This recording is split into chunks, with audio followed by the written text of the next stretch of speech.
All right, welcome to the Lojo Show. I'm your host, Lovicher Jones. I am the founder and managing partner at BlackRock Engineering and Technology.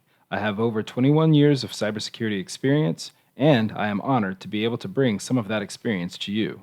Today, we are going to dive into some cyber news, give you our analysis. Also, as always, with me is Jonathan the Ludite. He is our producer, our executive producer. Executive producer. We question the word exec, but he does produce. I mean, I'm the boss of all the producers, so That is true. You do. You lead all the producers Yep. in this outfit, and Yep. we thank you. You thank you. You do it. You're very, very capable. sorry that there's been a gap in the episodes. We've all been very busy. Yes, it has been a busy time going into the summer here, but been exciting times. There's enough to talk about, certainly. So John's going to bring up a couple of topics and stuff for us. I just want to say one thing too to our audience. One is thank you for listening to us here. We know that each and every one of us has our own times and our own things. So I hope that these episodes and what we're speaking about is something that is definitely top of mind for you and something that you can take and apply during your day, or remember to apply as well as from your family's end as well as in your workspace. So. Jonathan's going to jump into kind of our first topic for cyber news here. Yep, we're gonna do our cyber news, which you actually already read the article. I put it on the wrong side of the desk. weren't supposed to read that. Well, I'm sure everybody else wants to hear that Yeah. article. All right, so new Goodwill ransomware focuses victims to donate money and clothes to the poor. So this is from a ransomware gang that forces people to do good, kind of like a Robin Hood situation. It's interesting. Yeah. I mean, there we go. We got the hacktivists, right? I think that's how we usually would take those and characterize those as hacktivists, right? And again, this is a reminder that the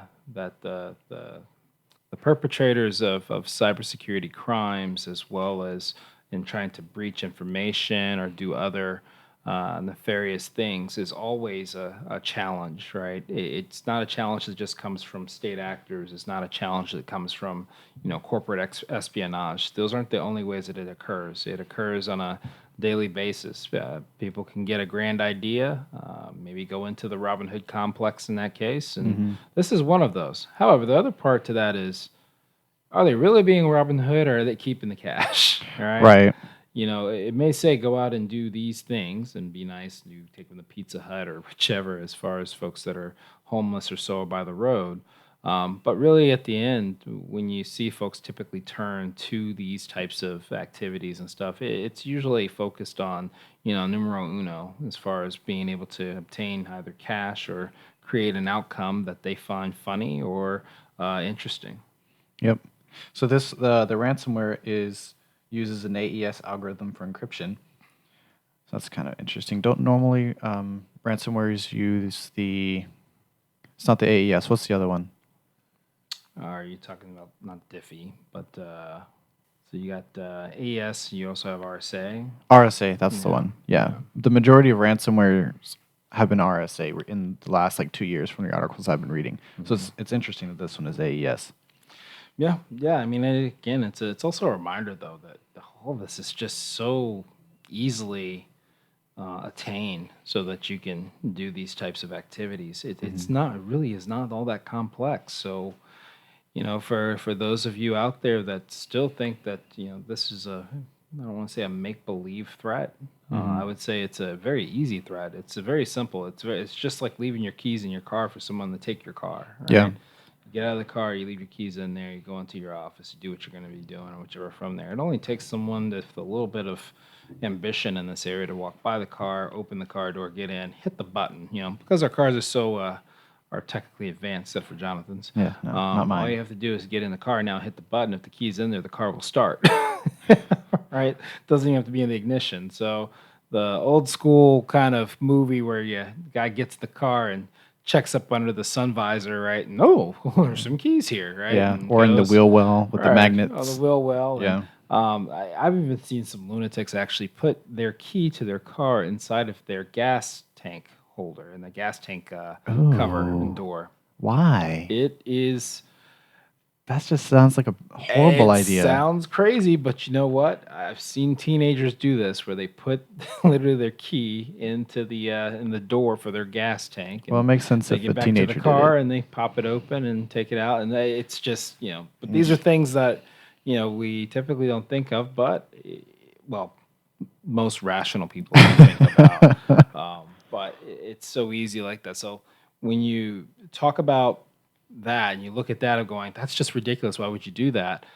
Same thing would go to your users as well as to you directly when you make decisions like, hey, you have intelligence that your Google password has been breached. You should probably go change all your passwords across the board, especially if you typically fall into that group which is most people, that reuses passwords across platforms. Yeah. Right. The key to avoid that is getting a really good password manager. But it's like a There's password technology manager, and that helps you remember yeah, things like that's that. probably what it is. It's called a pen, a pencil, I've been using a piece of technology too much. paper. It's Well, you don't want to write down your passwords, right? No, you don't want to write down your passwords. Absolutely not. I actually sing song lyrics as I do my passwords. Aw, I that's have kind of little cute. jingles that go through my head, and basically that's how I come up with my password. And then the So- number part is the most difficult part for me to remember because I usually try to randomize the number. But So your master password is probably the Oscar Mayer. no, it's not the Oscar Mayer. There's more MB2ND. songs to All right, so back to the article. So after the encryption has happened, there's a page that pops up, and it gives you two activities to do for you to get your computer back. So it's activity number 1 is Goodwill.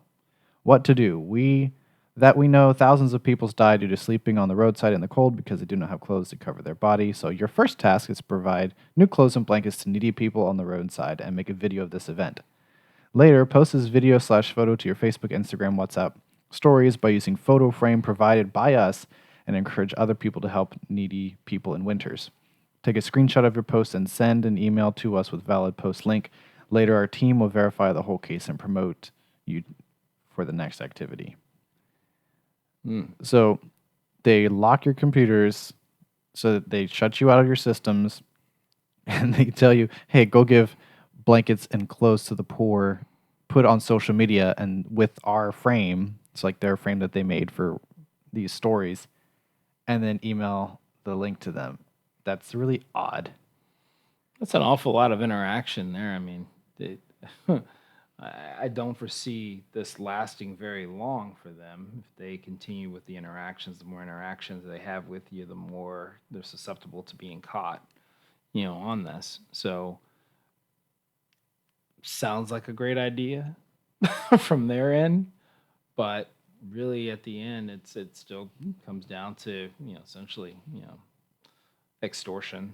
I mean, It still is it's extortion. still right. extortion. I mean, when it all boils down, it's extortion. I don't care what your intent or what your motive was for it. It's extortion. Yeah. Right. The morality is an interesting concept or an interesting topic of this issue. Because, you're doing something good for someone, but you're doing it because you're forced to do it. So are you actually doing good? Probably not. Yeah. I mean, you're not.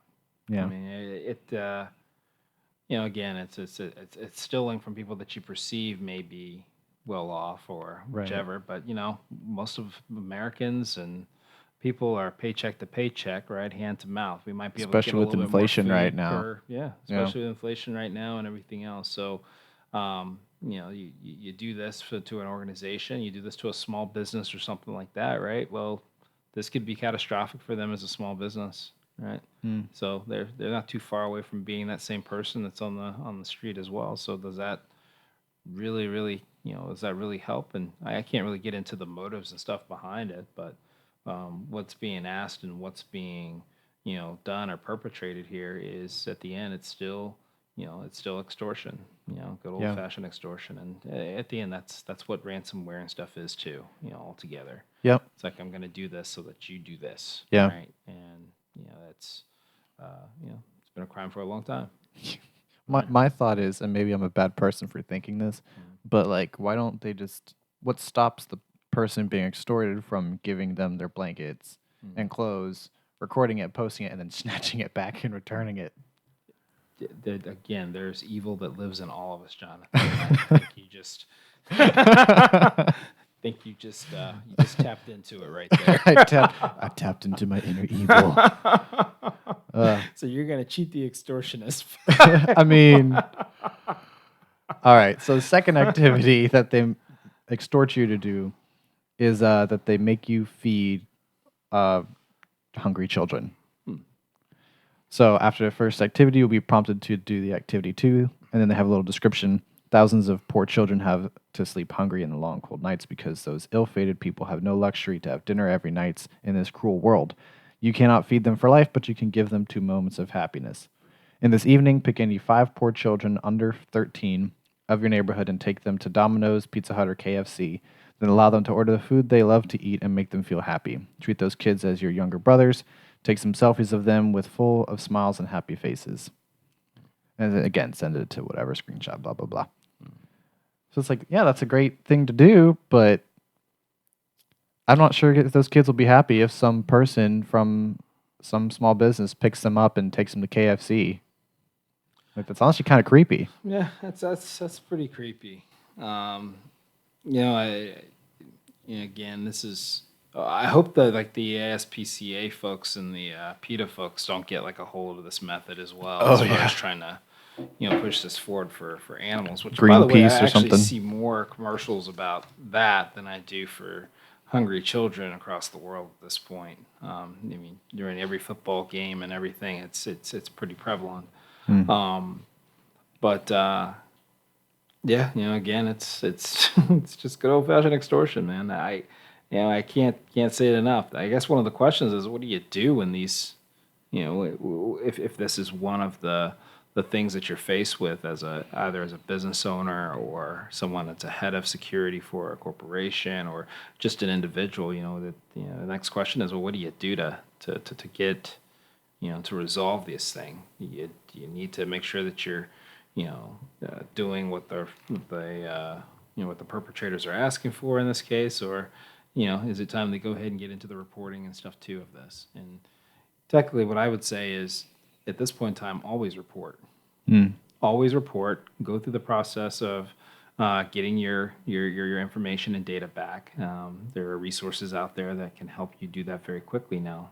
So those are some of the things that can continue to be the case. But also just continue to report, because the thing is, the more this stays hidden and you don't report it, the more likely it's going to continue to happen, right? Whereas we can make progress on this as people in industry if you go ahead and report it. It's not an embarrassment. Some of the most quote unquote supposedly secure organizations in the world have been ransomed, have been breached, have been stolen from, all those. So, Mom Susie Q, shop or whichever that has lots of data and stuff from that, don't worry, you're in the same boat as a lot of very large corporations that you would think would have the ability to stop this. So again, it makes it more likely that we'll be able to resolve these things quicker and faster if you're reporting them, and we're able to get even more intelligence from it. Because all the intelligence we have from the old stuff is what helps resolve these issues as they come up. Yep. And if you want to learn more about how BlackRock Engineering and Technology recommends you remediate the risk of ransomware, you can check our website. We have some great infographics that I've made myself that you can take a look at and hopefully get some good tips on that. I'm glad that you're taking credit for making those. I mean, I did. I think you try to pass that off to like, hey, we had some kids do it, Hey. so people actually begin to give feedback on it. All right, so we're going to move on to our next topic, which is going to be cybersecurity with the remote workforce. With COVID, it's kind of dying out, but now we got monkeypox is supposedly going around, and a lot of people who started to work from home during COVID don't want to come back to the office. So how do we as a workforce, just in general across all industries, adapt to a fully remote or hybrid workforce, and how do we make that a secure process? Yeah, this is a lot of companies had already started really thinking about this and thinking through this, as really as early as 2015, 2014, 2015. Now, the acceleration to to the remote workforce or the mobile workforce and stuff from there definitely was, accelerated by COVID and what our today's conditions are, at this point. But really, the technology has really come a long way very quickly. I mean, you guys saw what happened to Zoom, in 2000, and just the gains and stuff that had just by offering, that collaboration and capability for remote use and remote meetings and stuff too from that, and then how fast also the response was to being able to secure those capabilities too. So here's how you look at your remote workforce, right? And I'm going to talk purely as far as just, let's say, corporate from that end, and then we can get into some of the different segments, like, government contracting has a bit of a different, approach that they have to use for it versus, let's say, just your purely commercial startup company, right? These are different industries and a lot of times different means there. Putting in not just proper technology, but proper process as far as being able to onboard your remote workforce so that they can use the collaboration tools and stuff too. And you can get either hardware and software delivered to their endpoints, that are able to be controlled and managed. That's an important piece there because it's like this. If you put, you know, I kind of think about it as like having a radio controlled car, right? You inside your house and stuff, you're controlling that. You're able to see exactly what it's doing, where it's going, and you're driving it, right? You're controlling that. Well, the same thing happens, and I don't mean to compare people to remote control cars, but the same thing goes with remote work. You may have the radio controlled car, but look, in its own space, it's going to do its own thing within that, right? You now have some autonomy from that, and that's what we are as humans. We have some autonomy from working at home. So the trick is to keep your workforce productive, right? Keep them productive through how you define your workflows. Keep them secure by how you define how those workflows should be secured by the technology you use.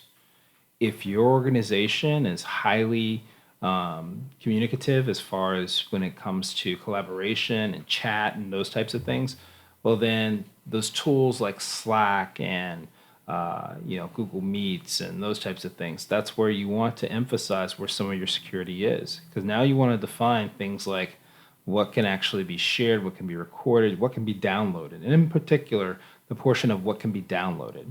If you're able to concentrate your effort from a technology standpoint of securing that into a container, right, which is what you're able to do with technology like Google. You can do it with Microsoft to an extent, right, and get your tools to a point where you're able to orchestrate that collaboration, allow for the flexibility that your workers need in order to work remote, but still contain your important information and data, and also protect yourself against, ransomware and denial of service.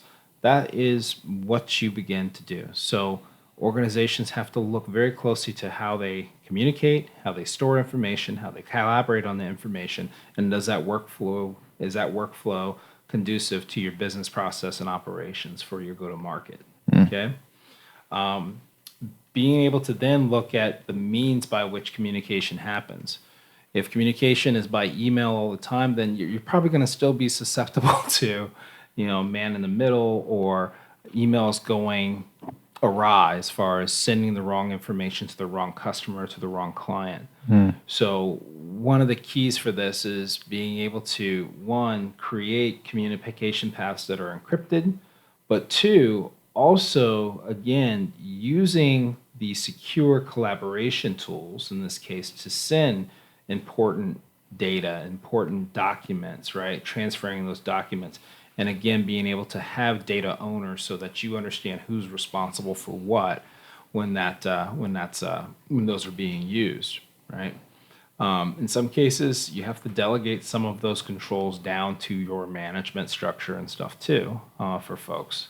For instance, one of the things for commercial companies that do business with the DoD, they ran into the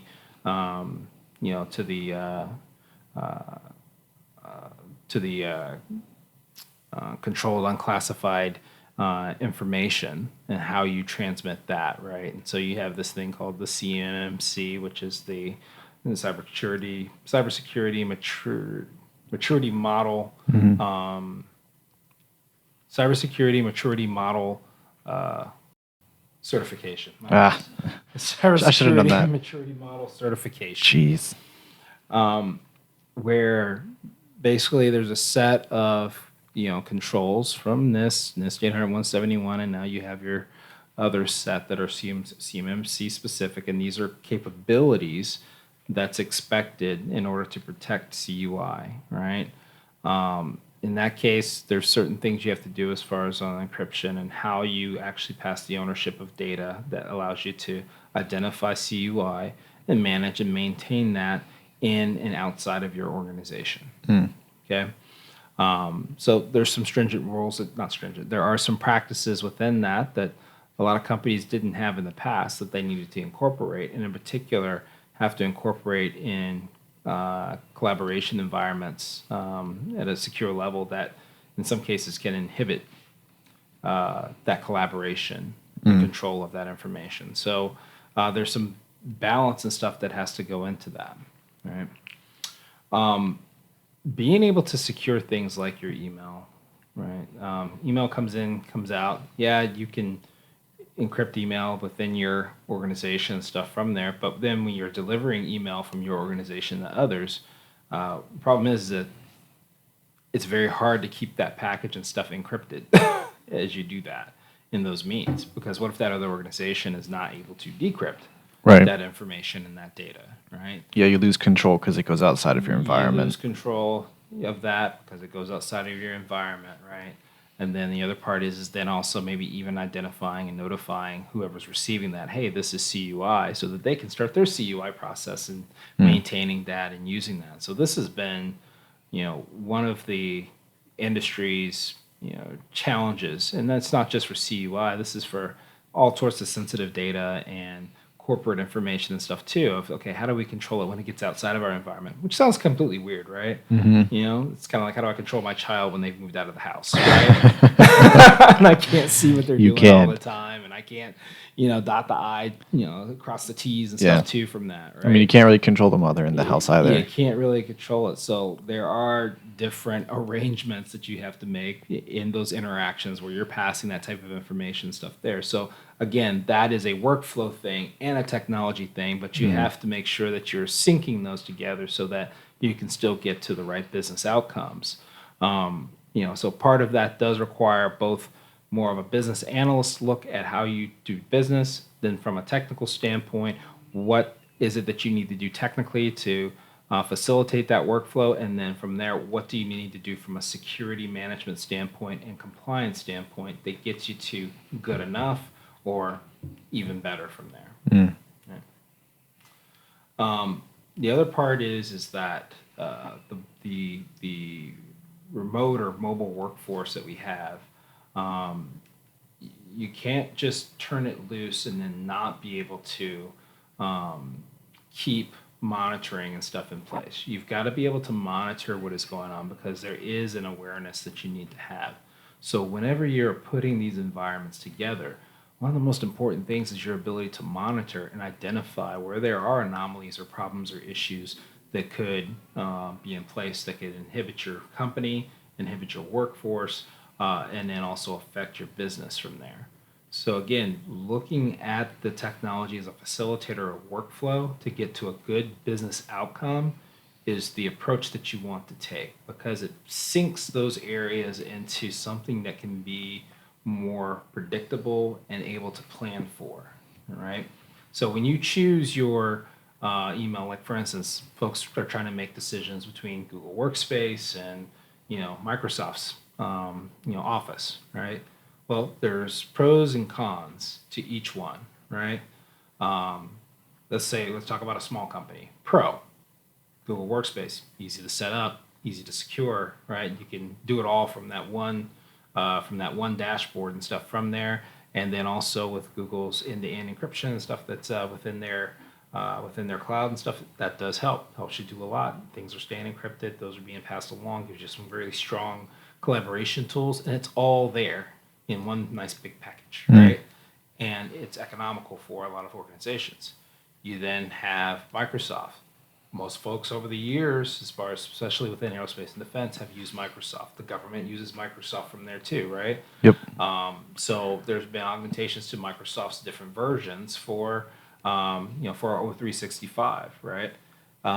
One of the strengths of this is that a lot of administrators and stuff have a lot of corporate knowledge of how to do this. Large organizations are already committed to the platform, and what they would like to do is be able to go to even the Fed version or the government version of of Microsoft, so that they can get the security that they want and need and stuff from there, right? We're trying to make decision as far as on that, which one's better or worse. There is a drill down that you want to do. One is, what is your business? What does your business try to do? What are the core cultural things in your business that help it drive and be successful? Are those core corporate thing or cultural things more important than you being able to do business with a certain client because you do or do not have the right package or so that you can use with your client? Or is your client even requiring you to have it? So a lot of decisioning goes into that, but you also want to make sure that you're not jumping to conclusions with that, right? So, one of the things that we ran into quite a bit is, hey, are we using Teams government, right? Well, most of our business is commercial, so I'm not going to use Teams government in that case for that. I can get the government version of Zoom on that, and that lets me use a third-party tool that I don't have to commit to one platform or the other. I can do that. It's going to be cheaper for me, right? I'm going to be a little bit more successful in being able to collaborate. I can integrate it as well with my Google Workspace, and I can still enforce the level of security that's necessary for CUI and handling CUI, right? So these are the types of decisions that you end up making from a CIO and CISO standpoint. But the only caveat that I would say that is most important is that your business analysis needs to take place in these decisions, in understanding how it affects the bottom line, how it affects productivity. Does it retard remedial tasks, easy tasks that are just go do it, get it done, right? So if I inhibit you from being able to sign into your into your work machine because I want to increase as much security as possible, guess what? I've just attacked my own organization. Right. Right? If it takes an hour to log into your machine and get all your stuff up, I just did a great denial of service attack, in which case I'm going to lose your productivity for, let's say you come in 5 days a week, 5 hours out of the week, right? You're waiting to get into your machine, which is 5 hours. That really sucks if I multiply that by your, month hourly rate. And how many employees you have it too. And worse yet, hourly rate that I can't charge to a customer, right? That is then, that's even then, that's multiplied. My customer's not getting the service that they want, right? And I'm sitting here taking on even more costs, right, from there. So these are some of the really important decisions to make. So if you hear somebody just say, "Oh, you should go to this solution because it's better," don't ever take that as an answer. Right. Each business is different, so it might be good for them, but it might be detrimental to you. Exactly. Yeah. Exactly. Yeah. Definitely don't. It's kind of like, hey, do you buy Nike's Asics or Puma, right? And I say, okay, well, what sport are you playing, right? Do you have New a Balance. wide foot on it? Let's not even go there. Let's not even go there. There is a right place for New Balance as well. There is. It is. It's on the 35-year-old dad bod cutting his grass. Yeah, but let's stick with the particulars here. Okay, we'll stick with Nike. Right. There are specific reasons why you do or do not go with one of those, right? If Nike doesn't line up with your culture, don't go with Nike, right? If it doesn't line up with a wide foot or so that you may have, don't go with Nike, right? You may have better effect with an Adidas or an Asics or a Puma. I'm not saying New Balance. Just not. Just not. So you're saying that there's no use case for New Balance shoes? There's a use case for New Balance, but we don't need to talk about that use case right now. It's They are special. They are I've had special. New Balance I actually had New Balance one time as a kid too. They are comfy. They really are. But unfortunately, their branding has not done well for the group that's under 50.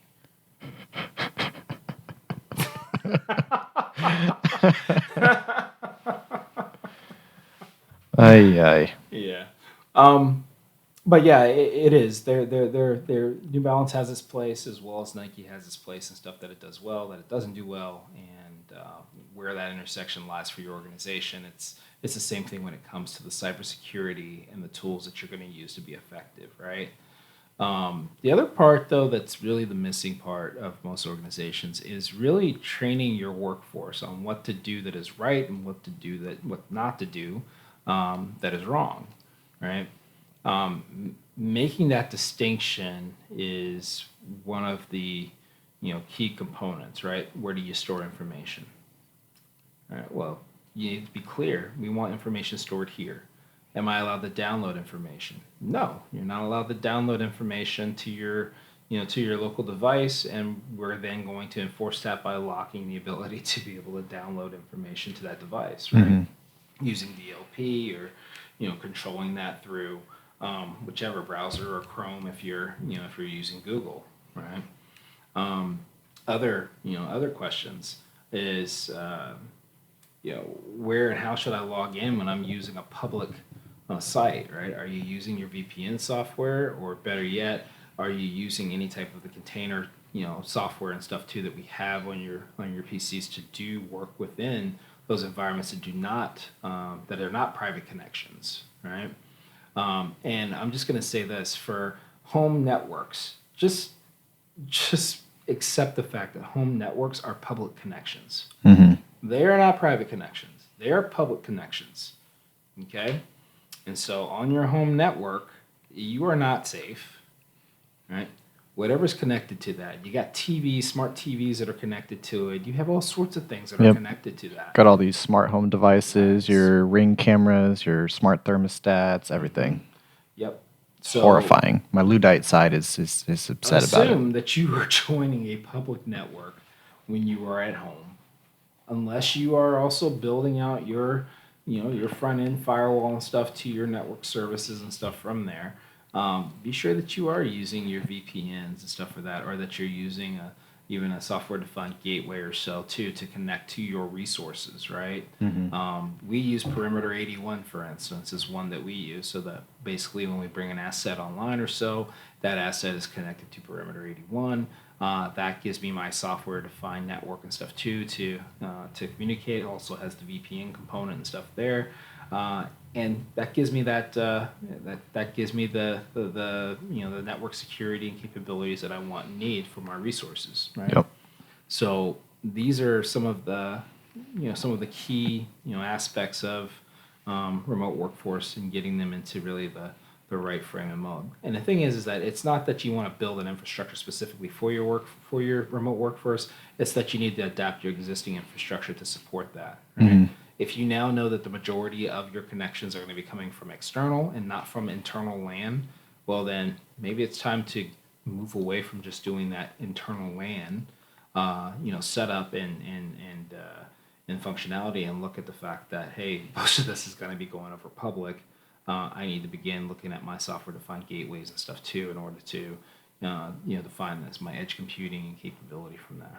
So there are lots of people who work from home on their own devices that the company didn't give them and that the company doesn't have really a whole lot of jurisdiction over. So what could those employees, because I'm thinking specifically a friend of mine, she works for an architecture firm and she works at home sometimes on her own computer. What could they do? Because they're not super focused on cyber. What could the individual employees do to make their connections, do their work more securely? Are you saying without help from their corporate? Yes. Okay. So for one is there are a variety of VPN softwares out there that allow you to use virtual private networks. There are personal virtual private networks. I would say to be able to download those and be able to use those would be probably a key there. A lot of your antivirus companies have that, where you do work via VPN through your antivirus software. As a personal computer, whichever, you should have antivirus software and anti-malware software, and any of the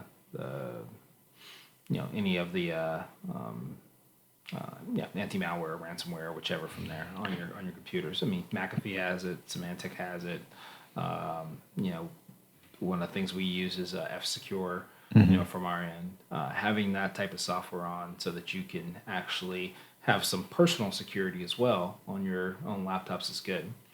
Another thing as far as doing that is to make sure that when you are communicating with emails or anything like that, that you're not sending attachments, but that you send links to shares. So if you're using Google, you can send links to shares. If you're using Microsoft, you can use your OneDrive and stuff too for that, and send links to your document instead of sending the document over the web or over email. Okay, so Makes sense. Because here's the thing: the vast majority of folks that are using SMTP type email and stuff from there, as far as your simple mail delivery and stuff too for that, a lot of that's going to be delivered via clear text. Right. Whereas you still want to control who can have access to that. So sending the link, and that link is only being bound to whomever you've given user access to, or email, or their email username or some specific controls access. the access. This is how that's how you want to deliver those types of things. I like to use Surfshark because it's cost effective. You can put unlimited devices on it.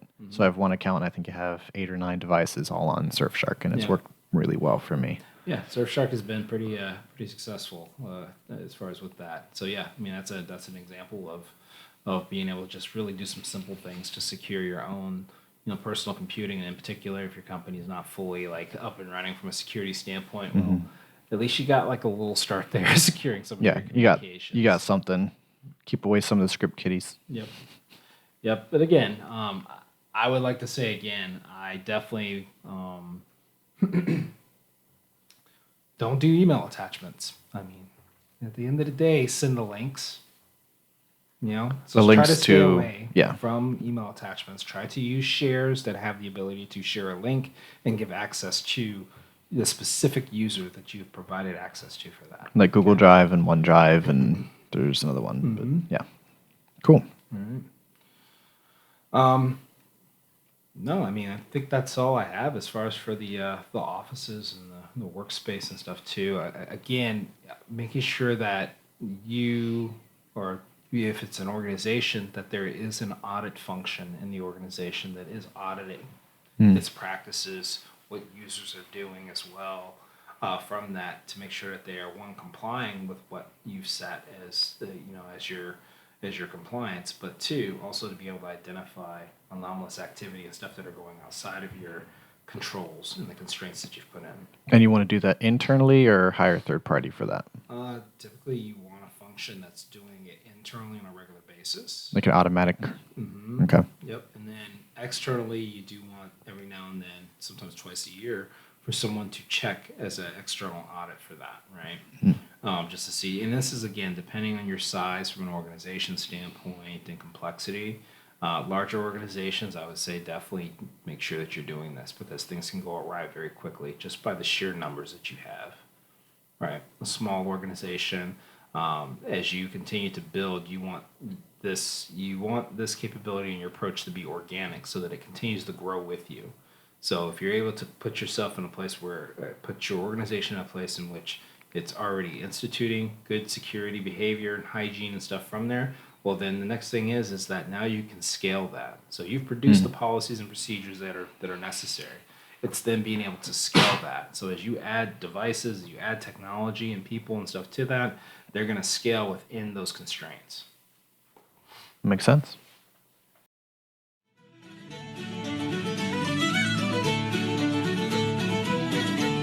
All right, well, that's all for this episode of The Lojo Show. We talked about some of today's cyber news and discussed how you can remain secure with a remote workforce. Let us know what you think of Season 2. You can leave a comment on our Facebook, Instagram, LinkedIn, Twitter page, or YouTube pages. Or you can send us an email at officiallojoshow@gmail.com. We look forward to hearing from you. With that, we will say goodbye. Thanks for listening. Have a great week. Stay safe and stay secure.